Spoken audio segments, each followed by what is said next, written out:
Today we're taking a look at my updated Sigma FP settings.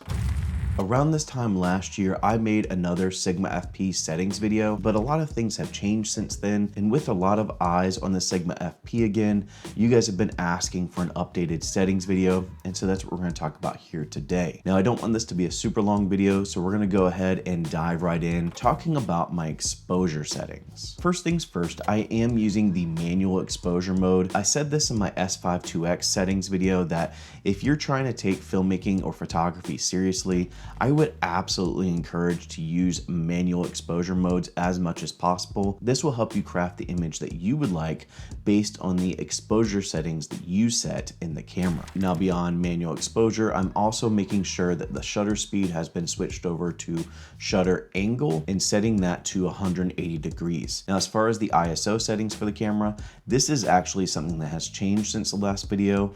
I'm primarily shooting at 640 ISO, maybe somewhere between 500, 640, and 800 in a daytime scenario. And the reason I'm doing that is because if you look at the Sigma FP dynamic range chart, you'll notice that in 500 to 800, you actually have more stops above middle gray for the highlights.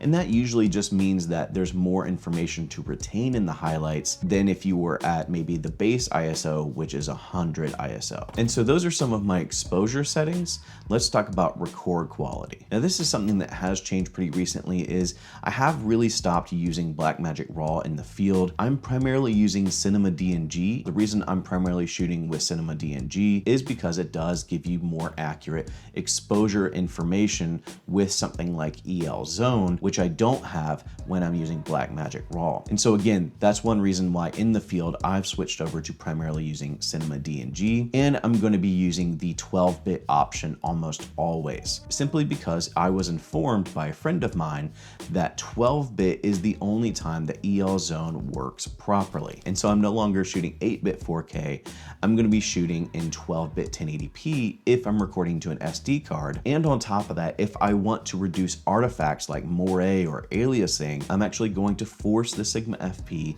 into the Super 35 mode. So moving on, the next settings are more miscellaneous settings. Now, as far as miscellaneous settings to help with composition, I am using my guidelines, and I'm also using the hell out of frame markers. Beyond that, I am using focus peaking to make sure I'm hitting critical focus, and I have that assigned to my down arrow on my rear wheel. Now, talking about nailing critical focus, I'm also using focus magnification, and I have changed it from the picture-in-picture to the full screen option. And like I said with last year's video, if you do half press the shutter, you can flip it over to what your composition is, and then it will automatically go back to your focus magnification screen. And then the last thing to mention is I do have EL Zone assigned to the left arrow on my rear wheel, and you do have to hold that down to activate it.